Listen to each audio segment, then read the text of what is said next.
UPSC Drug Inspector 2026. Yes, तर aspirants yesterday CDSU च्या under मध्ये UPSC ड्रग इन्स्पेक्टर साठीचं नोटिफिकेशन रिलीज झालेलं आहे. या नोटिफिकेशन मध्ये टोटल 186 पोस्ट साठीची तरतूद आहे. चला तर एस्पायरंट्स फार्मसी मध्ये असणारी ही सगळ्यात मोठी अपडेट आणि रिसेंटली पास आउट विद्यार्थ्यांसाठी सगळ्यात मोठी अपॉर्च्युनिटी म्हणून या पोस्ट कडे सर्वजण पाहत आहेत. तर या पोस्टचा बेसिक क्रायटेरिया काय, या पोस्ट मध्ये कोणते स्टुडंट्स हे इलिजिबल आहेत, कोणत्या स्टुडंट्सला या पोस्ट साठी ऍप्लिकेशन फॉर्म फिलअप करता येईल, एज क्रायटेरिया काय आहे, पेमेंटचा स्केल काय आहे, एस्पायरंट पोस्टिंग कुठे असेल आणि या 186 मध्ये जे डिस्ट्रीब्युशन आहे सीट डिस्ट्रीब्युशन ते काय असणार आहे आणि एस्पायरंट्स हे सगळं झाल्यानंतर या पोस्ट साठी कोणत्या लेवलचं प्रिपरेशन पाहिजे या सगळ्या गोष्टीची माहिती आज आपण या लेक्चर मध्ये पाहणार आहोत. चला तर एस्पायरंट्स समजून घेऊया. UPSC drug inspector total number of post जे आहेत ते 186 आहेत. त्यामध्ये जनरल कॅटेगरीसाठी 55 पोस्ट देण्यात आले आहेत. EWS साठी 41 पोस्ट देण्यात आलेले आहेत एस्पायरंट्स. OBC साठी 39 पोस्ट देण्यात आलेले आहेत. AC साठी 35 आणि ST साठी 16 पोस्ट देण्यात आलेले आहेत एस्पायरंट्स. हे आहेत कॅटेगरी वाईज पोस्ट. पण एस्पायरंट्स जे फिजिकली डिसेबल आहेत त्यांच्यासाठी पण 8 पोस्ट ह्या रिझर्व्ह ठेवण्यात आलेल्या आहेत. ह्या टोटल 186 पोस्टच्या हे टोटल जे 186 पोस्ट आहेत त्याचं जे डिस्ट्रीब्युशन आहे हे तुमच्या समोर देण्यात आलेलं आहे एस्पायरंट्स. त्यानंतर पहा या पोस्टला जी रिक्रूट करणारी जी ऑर्गनायझेशन किंवा ऑर्गनायझिंग बॉडी आहे ती आहे union public service commission that is UPSC जी ही रिक्रुटमेंट प्रोसेस कंप्लीट करेल. एस्पायरंट जे डिपार्टमेंट आहे ज्यांच्या अंडरमध्ये हे रिक्रुटमेंट केली जाईल ते आहे CDSCO that is central drug standard control organisation. हे पोस्ट मिनिस्ट्रीच्या अंडरमध्ये येतात. Yes, government of India. Ministry of health and the family welfare हे सेंट्रल गव्हर्नमेंटच्या पोस्ट आहेत एस्पायरंट्स. त्यासोबत नेम आहे ड्रग इन्स्पेक्टर, हा परमनंट जॉब आहे. Group B and gazetted post आहेत एस्पायरंट्स. म्हणून हे जे आता या पोस्ट साठी जी तयारी असेल एस्पायरंट्स ती खूप जास्त तगड्या लेवलची असेल. कारण कॉम्पिटिशन हे फक्त सिंगल स्टेट मधून नसेल, हे कॉम्पिटिशन असेल एंटायर इंडिया मधून. म्हणजे काय, एंटायर इंडियामध्ये जेवढे काही एस्पायरंट्स असतील B.Pharm पास आउट तर त्या सर्व एस्पायरंट्सला या पोस्ट साठी इलिजिबल करण्यात आलेलं आहे. ते सर्वजण या पोस्ट साठी इलिजिबल असतील तर ते फॉर्म फिलअप करतील आणि ते सर्वजण तुम्हाला कॉम्पिटिशनचा पार्ट असेल. चला यानंतर पुढे येतोय. हे सगळं डिस्ट्रीब्युशन तुम्हाला मी दिलं. या डिस्ट्रीब्युशन नंतर हे जे आपल्याकडे PW चे कॅन्डिडेट्स आहेत त्यांचं ही डिस्ट्रीब्युशन आहे. ब्लाइंडनेस साठी एस्पायरंट्स, डीफ आणि हार्ड हिअरिंग साठी, लोकोमोटर डिसेबिलिटी साठी, ऑटिझम, इंटेलेक्च्युअल डिसेबिलिटी साठी प्रत्येकासाठी 2 पोस्ट जे आहेत हे वॅकन्सी जे आहेत हे रिझर्व्ह करण्यात आलेले आहेत एस्पायरंट्स. यानंतर आपण पुढे येतोय की या नेक्स्ट आपल्याकडे सगळ्यात मेन या पोस्ट मध्ये आहे एज लिमिट. एज लिमिट हा सगळ्यात मेन क्रायटेरिया असेल. जनरल कॅटेगरीसाठी एज लिमिट आहे 30 इयर्स. ज्याचं एज हे 30 कम्प्लिटेड आहे आणि if he belongs to the general category त्यांना ह्या पोस्ट साठी इलिजिबल होता येणार नाही.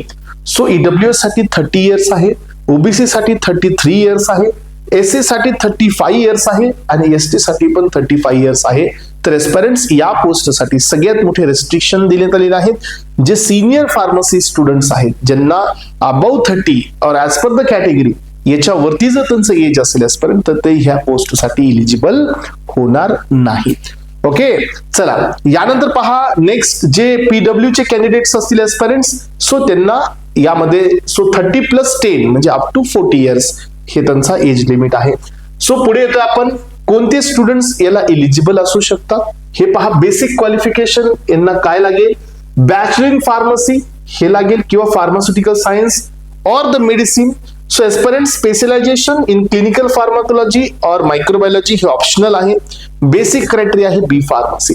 मग कोणते स्टुडंट्स ह्याला इलिजिबल होतील, एकतर फार्मसी वाले नाही तर मग डॉक्टर साइडचे MBBS हे दोन्ही स्टुडंट या पोस्ट साठी इलिजिबल असतील एस्पायरंट्स. यानंतर पहा या पोस्टचा जो प्रोबेशन आहे तो 2 इयर्स आहे. मॅन्डेटरी इंडक्शन ट्रेनिंग ही 2 वीक्सची आहे. याचं हेडक्वार्टर दिल्लीला आहे आणि त्यांनी असं नोट पॉइंट मध्ये दिलेलं आहे की पोस्टिंग ही कुठेही होऊ शकते, एनिवेअर इन द इंडिया. हे सध्या महत्वाचा पॉइंट आहे एस्पायरंट्स. यानंतर पहा यासाठी तुम्हाला जर समजा या पोस्टची एक प्रॉपर तयारी करायची असेल, प्रॉपर तुम्हाला एस्पायरंट्स फंडामेंटल नॉलेज जर या पोस्टसाठी तुम्हाला रेडी करायचं असेल, सो आमचे काही प्रिव्हियस व्हिडिओज युट्यूबवरती अवेलेबल आहेत. सो त्याच्यापेक्षा जास्त डीपेस्ट कॉन्सेप्टनी हा बॅच आम्ही रन करतोय. सो येणाऱ्या 1 जुलै पासून हा बॅच ओपन होत आहे एस्पायरंट्स फॉर द UPSC ड्रग एस्पायरंट्स, ज्याच्यामध्ये टेक्निकल प्लस नॉन टेक्निकल दोन्हीही सिलेबस. मग आता सगळ्यात मेन पॉइंट आहे याची मार्किंग सिस्टम और द एक्झाम पॅटर्न. तर एस्पायरंट एक्झाम पॅटर्न थोडासा फ्लेक्झिबल आहे. सो एक्झाम पॅटर्न मध्ये कधी ही एक्झाम 100 तर कधी 150 क्वेश्चनची पण असते. सो यामध्ये टेक्निकल आणि नॉन टेक्निकलचं वेटेज पण असतं. If it is 150 then 20-30 questions for the non technical, बाकीचे हे टेक्निकलचे असतात.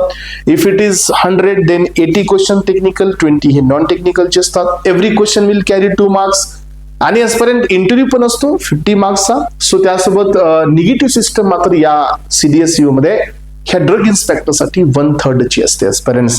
तर हे सगळे महत्वाचे पॉइंट्स आहेत. सो अद्याप या पॅटर्न बद्दल, एक्झामच्या सिलेबस बद्दल किंवा एक्झाम मध्ये किती क्वेश्चन्स टेक्निकलचे असतील, किती क्वेश्चन्स नॉन टेक्निकलचे असतील, मार्किंग सिस्टम काय असेल याच्याबद्दलचं रिसेंट अपडेट आलेलं नाही. सो जेव्हा हे अपडेट येईल तेव्हा तुमच्यापर्यंत हे पोहोचवलं जाईल एस्पायरंट्स. मी ज्याच्याबद्दल बोलतोय ऍज पर प्रिव्हियस एक्झाम मी तुम्हाला हे सांगत आहे. तर एस्पायरंट्स, सो आपण या पोस्ट थ्रू तुम्ही तुमचं करिअर बिल्टअप करू शकता, घडवू शकता. यासाठी तुम्हाला एका स्ट्रॉंग अकॅडमीची गरज लागेल, स्ट्रॉंग नॉलेजची गरज लागेल. तर एस्पायरंट्स, AP अकॅडमी ही तुम्हाला या पाथवेने पुढे घेऊन जाण्याचा प्रयत्न करेल. चला, तर ज्या विद्यार्थ्यांना या बॅच सोबत जॉईन करायचं आहे, दिलेल्या नंबरवरती कॉन्टॅक्ट करा एस्पायरंट्स. सो आमच्या ऍप्लिकेशनची लिंक या डिस्क्रिप्शन बॉक्स मध्ये दिलेली आहे, डाउनलोड करा आणि हा UPSC ड्रग इन्स्पेक्टर साठीचा बॅच तुम्ही ऍड ऑन करा. लक्षात ठेवा, APA. Thank you so much aspirants. Have a nice day. Thank you.